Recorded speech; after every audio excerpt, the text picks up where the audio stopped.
All right, everyone, thank you so much for tuning in.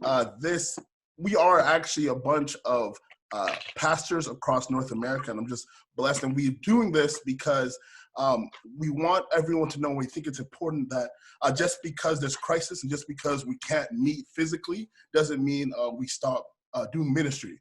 And so I'd like to thank everyone for tuning in, and also thank you, pastors, as well. If you guys could go introduce yourself. Let's start with Peter. I think, Peter, you can go ahead. You start first. Introduce yourself, where you're at, what where you're ministering. Yeah, absolutely. My name is Peter Flores. I'm in the Northeast. I'm in Maine, and I'm a church plant pastor. All right, Colby. Yeah, so my name is Colby Maier. I'm pastoring in Portland, Oregon, originally from British Columbia, Canada. So I moved south of the border, enjoying my time here. Also, I'm doing some church planting too. So Peter, what's up, man? What's good? Let's go. All right, Kyle.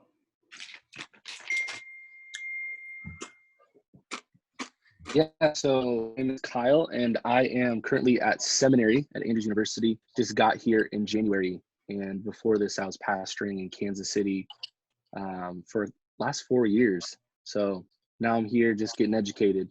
Come on, baby. Hey, man, All right, Marc. do it. You say me, Ben? Yeah. Okay, I feel kind of left out. I'm not a pastor, actually, right now. I teach religious studies here in Calgary at the Academy. I teach 7 and 12. I did study to be a pastor, but I took my degree in education too, so I'm a teacher actually right now. Pastor, part of a pastor though. So I'm not gonna let you try and downplay that. All right, and Alex. My name is Alex. I am currently in Winnipeg, Manitoba, and I'm a chaplain at Red River Valley Junior Academy. Yo. All right, and this is our group.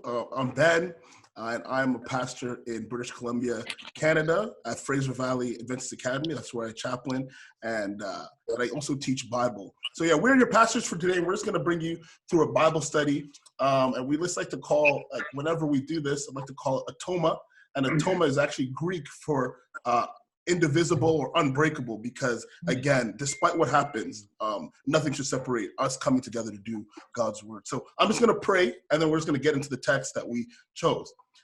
Dear Heavenly Father, thank you so much for this opportunity, Lord. I just like you to just be present in our study. I pray that we're able to learn something new from your word, and I pray that people will be drawn near to you from this experience and from this time together. We love you. Be with the internet as well. In Jesus' name I pray. Amen. Amen. Man. All right, so our text of choice, what we're reading is going to be Matthew chapter 14, verses 22 to 33. Matthew chapter 14, verses 22 to 33, a classic text. Jesus walks on water, and so does Peter. And so we're just going to take some time. We're going to read through it, and we'll rotate through. I can start, and then I don't know. Right now, when you guys see it, is Colby in the top left, and then me? And then No. I think we all got different layouts. We have different angles. Yeah. All right, I'm gonna start. Yeah. Maybe you want to? Who's gonna go How about we next? establish an order? So it goes Good. Ben, then me, then Colby, then Marc, then Alex, then Peter, and then starts again. I There like you go. that. I like that. We Okay, got it? Let's do you it. got that. You got the money. All right, 2 verses each. I'll start. I'm reading from ESV. Mine says, "Immediately he made the disciples get into the boat and go before him to the other side, while he dismissed the crowds. And after he had dismissed the crowds, he went up on the mountain by himself to pray. And when evening came, he was there alone." But the boat by this time was long gone, far away from land, beaten by the waves, for the wind was against them. And in the 4th watch of the night, he came to them walking on the sea. And when the disciples saw him walking on the sea, they were troubled, saying, "It is a ghost," and they cried out for fear. But immediately Jesus spoke to them, saying, "Be of good cheer. It is I. Do not be afraid." And Peter answered him and said, "Lord, if it is you, command me to come to you on the water." You said 2 verses, Ben? Yeah. So he said, "Come." And when Peter had come down out of the boat, he walked on the water to go to Jesus. But when he saw that the wind was Oh, boisterous. That's a big word. He was afraid, and beginning to sink, he cried out, saying, Lord, save me. And immediately Jesus stretched out his hand and caught him and said to him, O you of little faith, why did you doubt? And when they got into the boat, the wind ceased. Then those who were in the boat came and worshipped him, saying, Truly, you are the Son of God.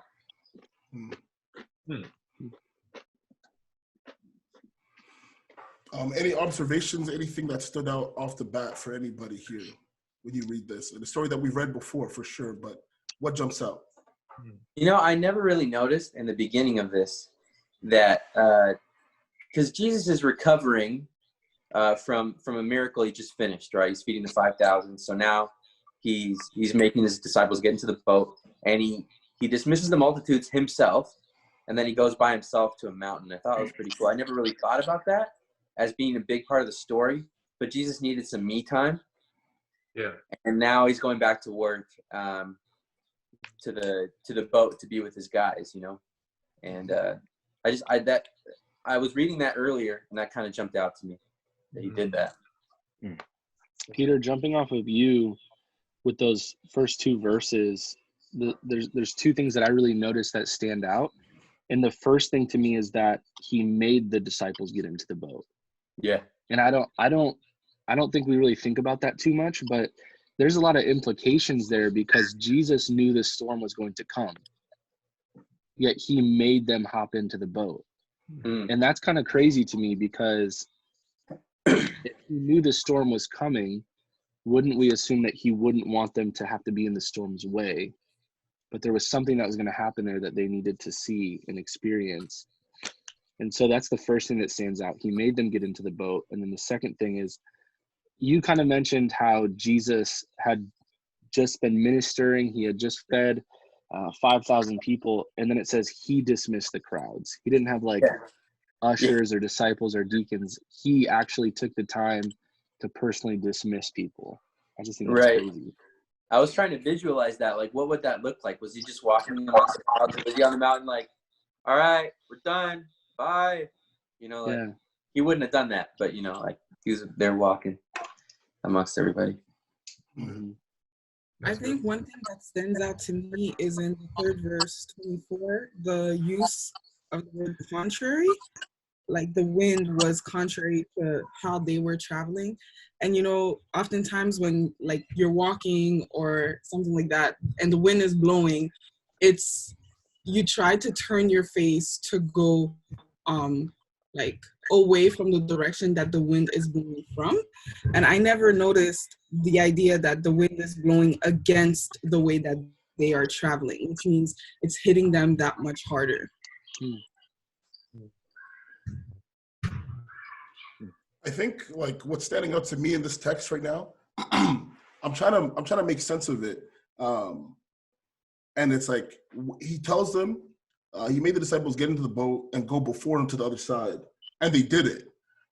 Yet when he approached them, they thought he was a ghost, and it makes me think like when they were in the storm, like how did they think that Jesus was going to get to the other side? You know, and so like I think about it like when they were in the storm, when he approached them. Why did they first think it wasn't him?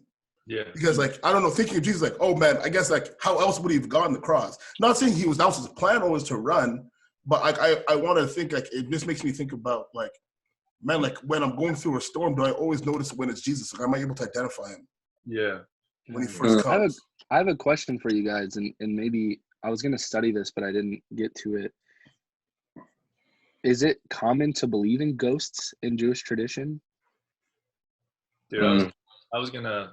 So I noticed there's something really interesting, Kyle, just what you said, because the fourth watch is 3 a.m. to 6 a.m. Yeah. In Greco-Roman time, right? So 3 a.m. to 6 a.m. Bro, I'm from Portland, Oregon, and 3 a.m. is the hour of the witch, bro. I'm telling you, and like some supernatural, for real, like some supernatural stuff happens at 3 a.m. And I was thinking, like, dude, like it's the devil. They call it the devil's hour. And I was thinking, like, man, then they said it was a ghost, and that's when all the supernatural events supposedly take place at the witch's hour. And I was wondering how far back that goes, how far back that tradition goes. because we know that there was sorcery. We know that there was a lot of magic in Jesus' day, Simon the sorcerer. And I was wondering, like, how far back does that go? Because if it can be dated back, it wouldn't be a surprise why they assumed it would be a ghost. Yeah. I'm just saying, it's kind of a historical yoga stretch, but I could be there. I could look into it more. Hey, it's something to definitely like keep in the back of your head and Yeah, look into yeah. later. What's popping out at you, Marc? Man, Colby's got me all scared of this witching hour stuff right now. That's crazy. Well, no, I was actually like, it's funny because when you told me that we were going to read this one, I actually read the first time they got on the boat, and when Jesus was in the boat, right? I forget, was that in Matthew? What chapter was that in? I think I read it in Luke, actually. But when Jesus first calms the storm, right? So it's kind of cool. Like, he's kind of bringing them back to a similar place, yet just like different. He's changing it up a little bit. So I know that there's a lesson coming, obviously. And now he's not in the boat with them. So I'm just kind of looking. I'm trying to compare the two stories right now, actually, while we're reading it. So I'll probably have more to say in a bit. Mm. And this is actually the first time you actually see the only time in the New Testament where you see phantasma, which is the Greek word for ghost. You don't see it anywhere else in the New Testament. Yeah. So what do they call it? Hapex legomena. It's like it's a literary phenomenon. It's a one-time occurrence in the entire script, in the entire New Testament. So it's a supernatural. Yeah, I was just looking at that on Logos, and it says that like it can mean spirit or phantom. Mm-hmm. Just kind of a creepy. It's the root word of where we get phantom from. Mm. Just kind of a creepy thing. Creepy, Yeah, bro. they were tripping. That's what we know. Dun, dun, dun, dun, dun, dun. Have you guys had anything like that ever happen where you're just like going about your business and something creepy happens? I'm not talking like that. I just mean like something catches you off guard. Oh, Because I'm I about would to have say been Marc. I'm shook. saying Marc has stories. I'm like, go ahead, Oh Marc. no, we don't need. This is for church. This is for church. Yeah. We don't want this to turn around. Get something We done. only do have 40 minutes, though, right? Yeah, this isn't horror No, stories. but think about it like it caught them off guard. And Yeah. I've had smaller things catch me off guard. Imagine you see a person floating on water coming toward you. I would be Yeah. shook. Like, yeah. I'm just thinking about like, okay, like Jesus is the kind of guy, he gets up early, right? So, and the disciples have probably got up with him or around that same time. So they've been having a long day, and they're still up on this boat at this fourth watch, right? 3 a.m. to 6 a.m. They've been having a long day, and they're working hard on that boat and like fighting back the waves or whatever. So this has been a long period of time. So maybe some of them are just like, man, we're tired, we're hungry, and all that stuff coming together at once. And they're just like, they're seeing this thing on the water, and they're like, it's a ghost. Nothing else to see, you know? Maybe it's like a combination about like, I'm trying to like humanize the disciples and put myself in that position. And that's what came to mind. Like I was thinking like, man, if I'm tired, every little thing is going to have me on edge, you know, like on that boat. Yeah. I think verse 27, I think is really, really interesting because in verse 4, well, he says, "Be of good cheer," and then in verse 4, he says, "It is I," and that is actually an ego eimi statement. Which, if you're familiar with the text, ego eimi is a declaration throughout the New Testament of self-disclosure of Jesus that he's deity. Like before Abraham was, I am, and it's we're pointing back to Exodus 3:14 with God and Moses in the burning bush, right? When God says, you know, tell Israel who sent me, and it's the I am, right? Yeah. Ego eimi is that it's I am, and so be of good cheer, don't be afraid. The reason for that, you know, the basis for that is I am the self-existent one. I'm the one who put the water and all the contents in the ocean, in the Sea of Galilee. I'm the one who has been here for the Alpha and the Omega, the beginning and the end. Don't fear. You know, I love that. I just imagine the disciples in the boat. They're like, oh, wait, that's an ego eimi declaration. Right. Oh, so that they're just hanging there. Yeah, I don't think that's how it went down.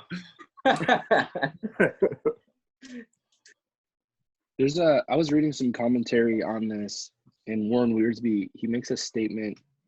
It's right before Jesus says, "Take heart, you know, do not fear, it's me."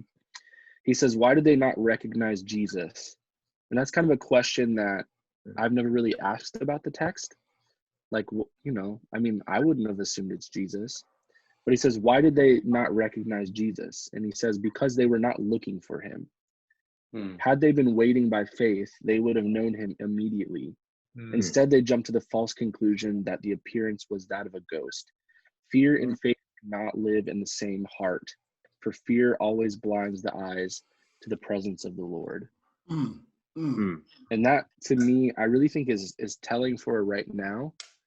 I know that we're kind of in kind of a weird season in life, really all around the world, where people are wondering what's happening next, what's going on with the world. And that really has stuck with me. Like, am I looking for Jesus in all of this? Or am I letting fear kind of captivate me? Because fear is captivating. Fear is kind of enticing at times. No, that's what I was trying to think about, and just kind of moving along the text a little bit. They couldn't. Why didn't they notice Jesus? Like, why did they think it was a ghost? And of course, you know, maybe because of tradition, maybe because of the stuff that's going on, right? But then even they never. It doesn't say that they cried out for him, right? Like the same way when Jesus was with them on the boat, when they were like, "Please, like wake up, like right, like do something." It seems like they were like in the storm, but like that doesn't mention that they cried out for him, or that they were like looking for him. Where's Jesus? It's almost like they accepted that he was going to find his own way there, right? Especially when there's promises all throughout the Old Testament, like in Isaiah 43 verse 2, it says, "When you pass through the waters, I will be with you." Like if their heart and their minds would have been fixated on Jesus instead of fear, maybe they would have been able to recall some of those scriptures, recall some of those things, and it could have silenced the fear. But I mean, we all have the same issues at times, I think. Yeah.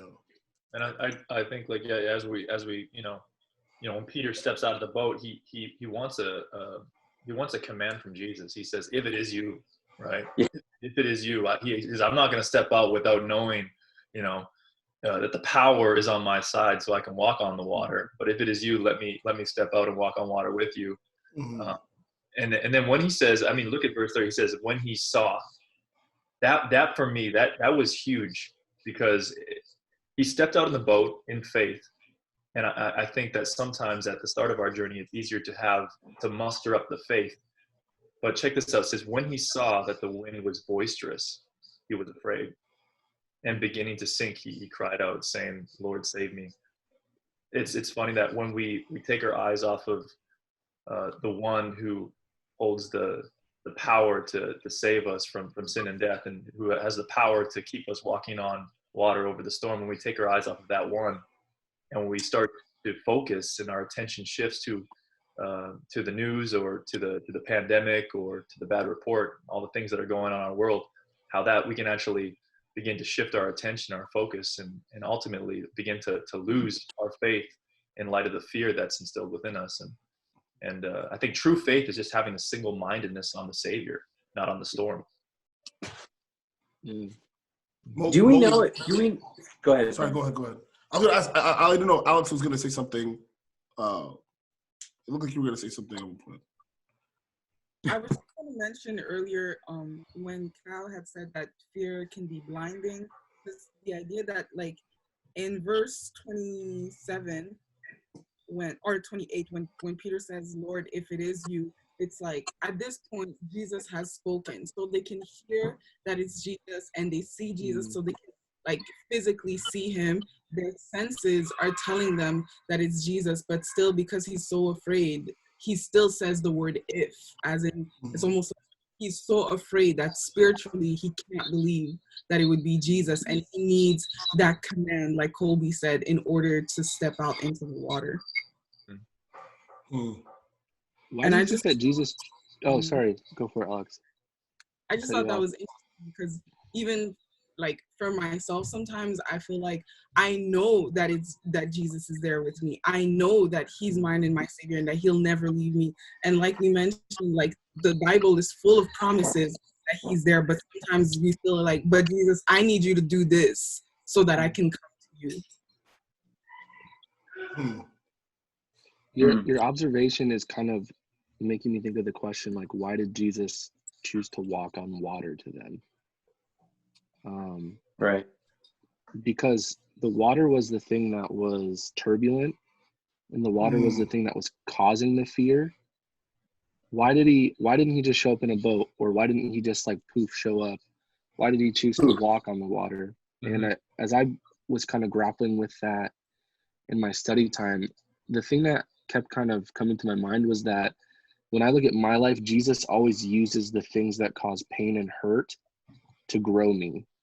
And so I think maybe Jesus chose to walk on the water because he was trying to show them that he is greater than the thing which is causing the problem. Yeah. Right. He wanted it to kind of Kyle, become like a just staircase to them. Go for it, Colby. Yeah. Just in the ancient Near East, you have the waters, or the ocean or the sea was really a symbol of the cosmic powers of evil and darkness. And if you look at kind of, that Jesus is the God over the powers of evil and darkness, that he actually hovers above those powers. And, you look at the story of Job and the story of when God's in the whirlwind with Job, and he talks about the Leviathan and talked about the enemy, and these are symbols of the ocean, and the psalmist represents or talks about the ocean as well, and how he's drowning under the weight or pressure of the ocean. And we see Jesus hovering over the cosmic powers of evil and darkness, like a declaration that even in the storm, I'm God over it. Even in a world filled with sin and trouble and disease and just chaos, I am the God over that storm, and fear not, for I am the self-existent one. Peter, what were you going to say? So I was thinking chronologically about where this story fits in the other story of the wind and waves, and in the other stories in Matthew 8. And so I'm thinking, like, the disciples have already witnessed the power of Jesus over these over natural things that happen, like over the wind and waves. Like, they obey Jesus. They have seen this. And now when they're coming back here, they're battling with that same thing. So they're focused. I guess this ties into what Alex and Kyle, you're saying, like, they're focused on this other thing, on their fear and troubles. And when Jesus shows up, they weren't focused on him. They weren't looking at him. And this is the second time this has happened. So this is like a really sobering and humanizing thing for me, because how many times in my life am I constantly focused on the thing I shouldn't be focused on, and not relying on Jesus to get me through whatever it is that I'm going through. That's really good. Not to mention, it was the same sea. It wasn't a new sea, right? Like, there was only one Sea of Galilee. Yeah. And that's so good, Peter, because like we always go back to the same things, and a lot of times they give us the same results, but we keep going back to them and keep going back to them. Yeah. And then we're surprised when things go wrong. Yeah. Jesus, why did you let? It's like, yeah, it's crazy. Marc? I knew you'd call me out, Ben. I'm just enjoying what you guys are saying here, but like, I don't know, like the first story where like where Jesus comes to sea, like, someone correct me if I'm wrong, but it's like, what I got from that story was like, okay, first of all, was Jesus really asleep? Was he really dead tired? I mean, if the fishermen if they're panicking about it, then it's got to be a big deal. Sometimes I think like Jesus kind of wasn't sleeping, just trying to test them on like what he's been trying to tell them the longest time. Like, it's through the power of the Father that Jesus does these miracles, so that they can do it themselves if they wanted to. That's kind of what I get from the first story in Matthew 8. So now he's kind of just like testing them on it. That's why I think he didn't step in the boat. That's why I think he's walking on water, trying to show them that like there's something more you can do here, not just depending on me to ease your troubles or take care of the waves in the sea. But verse 28, where Peter says, "Lord, if it is you," I really relate to that one, because like that is something that, ever since my first year of theology, I've been praying that, like, Lord, if it's you, do something for me, right? Lord, if it's you, show me. I used to be outside like praying, Lord, if it's you, if you're really real, like, show me a deer or something. I was like always asking for these crazy things. Let this girl talk to me, blah, blah, blah. But I find it interesting that like Peter says, like, Lord, if it's you, command me to do something. And I think oftentimes when they're asking like God to verify himself, or like, God, if it's really you, if you're really real, do something for me. But he's saying, Lord, if it's really you, I'm going to do something. And can you help me do it? Right? Like, help me walk on the water. Help me. Like, I think that it teaches me a lesson of like ambition and like what it looks like to be ambitious with God. Like, not waiting for a job opportunity, maybe not waiting for God to do something for us, but rather like, Lord, if it's you, like, I'm going to do something, you know, like command me to do something. Wow. That's really good. Yeah, if Jesus can do it, we can do it. I mean, in a sense, the greater works than these will you be able to do, because he's sending the Spirit and empowers us to do it. And I really think that, you know, he in one sense, it's kind of an object of imitation. If Jesus is walking on water, I want you to call me out, so that I can walk on water as well with you. Yeah, that changes the narrative. I think like so much we try to call out God to do something, like he needs to prove himself to us like real quick. But it's almost like, I think like I never realized that it's almost like we focus on Peter sinking, but he's the one that asked God to do something with him. That's actually super powerful. Yeah. I don't know why I'm thinking like this, but I'm thinking of this as like think of it as like a superhero origin story. Like Peter's like, he's there, he's about to get on the water, but he doubts himself. And then he falls down through the water. But like later on in the Bible, like Peter's just like, he's the rock of the church, you know? And like, and that to me, that speaks to me, because like, man, I'm this dude trying to do stuff in life and trying to worship my Lord and Savior, and I mess up all the time. And this is my origin story. You know, one day, hopefully, someone's gonna see me and see Jesus through me in that same light that Peter had later on in his life. And I think that's part of what he was striving for. Peter knew what he wanted, but he was so scared to get it. He was so scared. Yeah. I want to jump into that verse you were talking about, Peter. You mentioned doubt, right? And Jesus asks him, "Why did you doubt?" And I was looking at that word doubt, and the meaning of the word doubt here, it means standing uncertainly at two ways. So it's kind of like standing at a crossroad, and you can go left or you can go right. And it's kind of interesting to me because it shows that Peter started out with like great faith and this great idea, like, I'm gonna do something for you, Jesus. I'm gonna get onto the water. I'm gonna walk to you. This is gonna be great. He started out with his mind focused on Jesus all, but then suddenly he started to realize that he did have another option. I could go back to the boat. I could ask for a friend to throw a net. I could have someone else help me. And as I started reading that a little bit more, a commentator says Peter started out with great faith, but ended up with little faith because he saw two ways out instead of one. And I just wonder how many times in my own life, when I'm in in the middle of the sea or in a season, I say that Jesus is everything, or I say that I have my eyes on Jesus, or I'm all in for Jesus, but am I really though? Because there's a lot of times where I have a plan A, plan B, plan C. And like when I was getting sent to seminary, I really wanted to not come to seminary. If you've been, you can give me an amen, Colby. But I didn't want to come. And one of my friends said to me, well, what are you going to do? I know you have another plan. And it was only at that point that I actually didn't have another plan. And I was at the complete end of myself that I was able to really understand what it means to lean into Jesus. And that just kind of spoke to me a little bit reading through this, that there's no two ways. There's only one way. We can pretend that there's two ways, but there's only one. I think it's also being like divided in terms of our focus. Like, I really think that's at the heart of this text is saying, you know, where are your eyes set on? What things is in your periphery eye? Is it Jesus? Is it the Savior?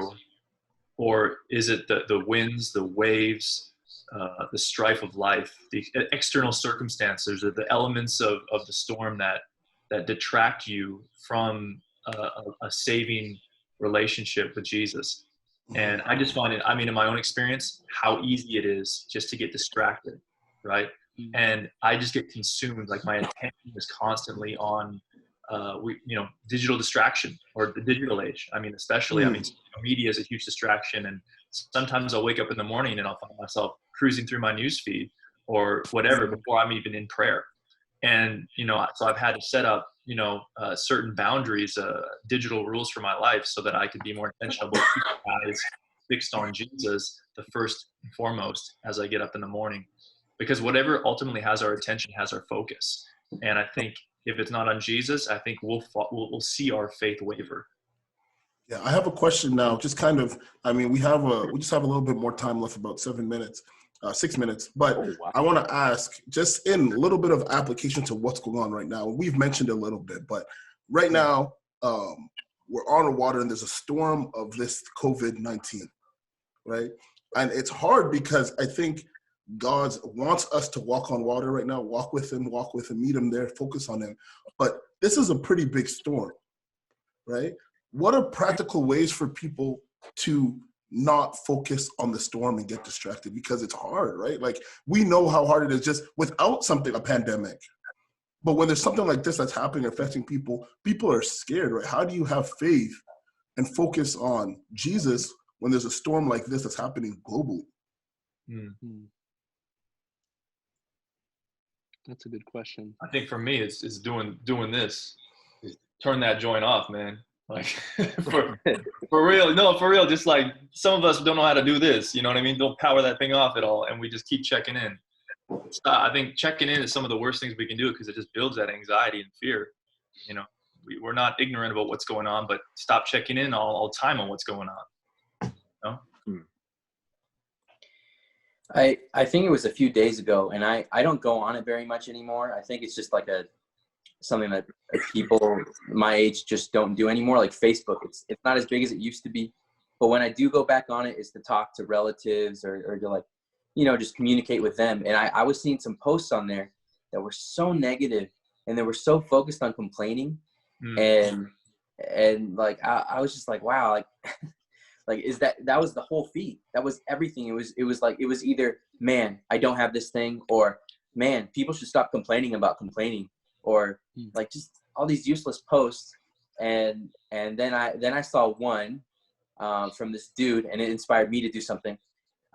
This guy's like really good at French, and he was offering free French lessons during this time. He's like, hey, I'll call you and we can work it out and work out our schedule, and just let me know, and I'll teach you French during this time. I was like, that's so cool. So I was like, what can I do that's positive and that helps people in that same way? So I just started doing guitar lessons, singing lessons in Spanish. So I got like a few people signed up, and like, so I would think the focus, which should be all our focus, is helping others. That's what Jesus would want us to do right now during these times. So find a creative way to do that. Your focus should be still on whatever ministry you're capable of doing. Love that. I'm in a group chat with some friends, and one of the things that I really found helpful for me was we just all started listing one thing that has been proved in our life during this season. And for me, I had a lot of travel planned. I had a lot of big stressors that were coming up because of that travel, speaking and other stuff, between balancing school and preaching places. And it's a lot when you're in school. And a blessing for me has been my life has slowed down a ton, and I've been able to lean into more prayer, more reading, more time with my wife, working on my house, things that I like to do. And I feel like it's improved like my mental health, my happiness. And I think that there are like blessings around this thing, not maybe for those who are like suffering from it. I don't want to be insensitive, but for those of us who aren't suffering from it, but we're still going through some of the implications, like being in your house more, not going to school. I think there's really positive, useful things we can do with our time, because, as Adventists, we have a thing once a week called Sabbath, where we get to stop and rest. A lot of the world doesn't ever rest. They're just 24/7, 365, go, go, go. And I think what we're noticing is that this thing is causing people to stop and rest and reflect and ask the hard questions and review why we're alive and what we're doing here.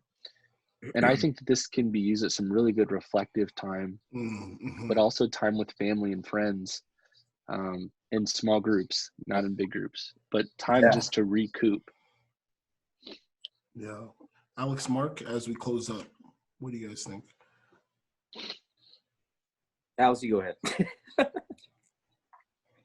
I agree with a lot of the things that you guys.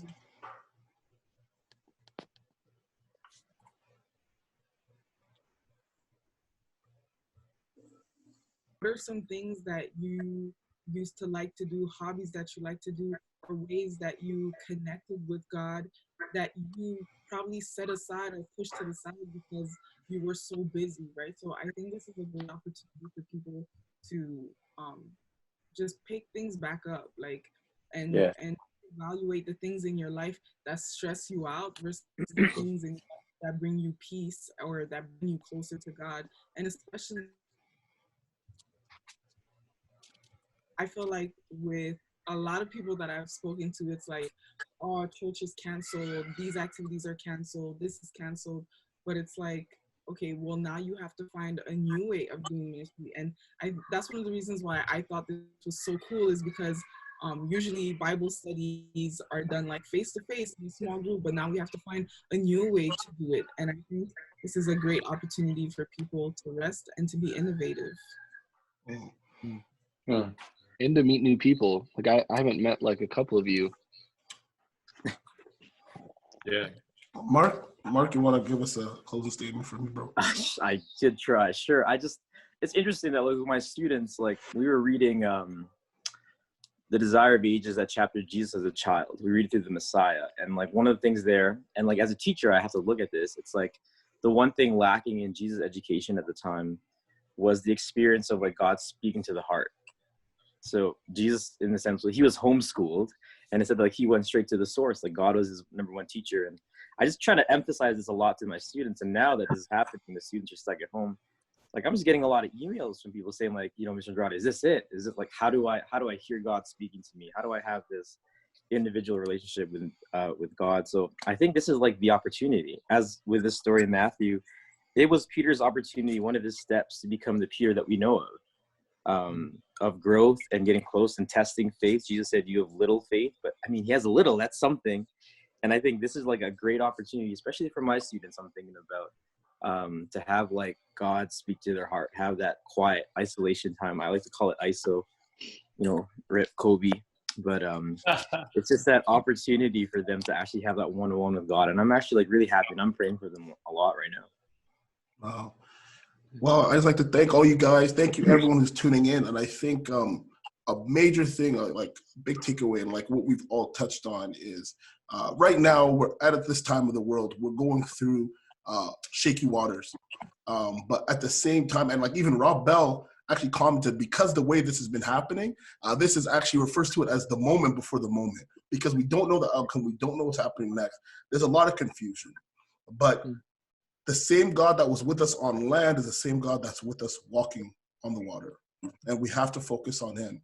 And when we find the way to focus on him is the way that we'll see the storm cease, is the way that we'll walk on water, the way we'll learn how to love people at this time, even from a distance. And so my prayer for everyone who's listening and all of us as pastors is that we continue just to trust the God that was walking with us on the land, that calmed the storm before, and it's going to calm the storm again. Thank you guys so much for tuning into Atoma, and thank you guys so much for being a part of this.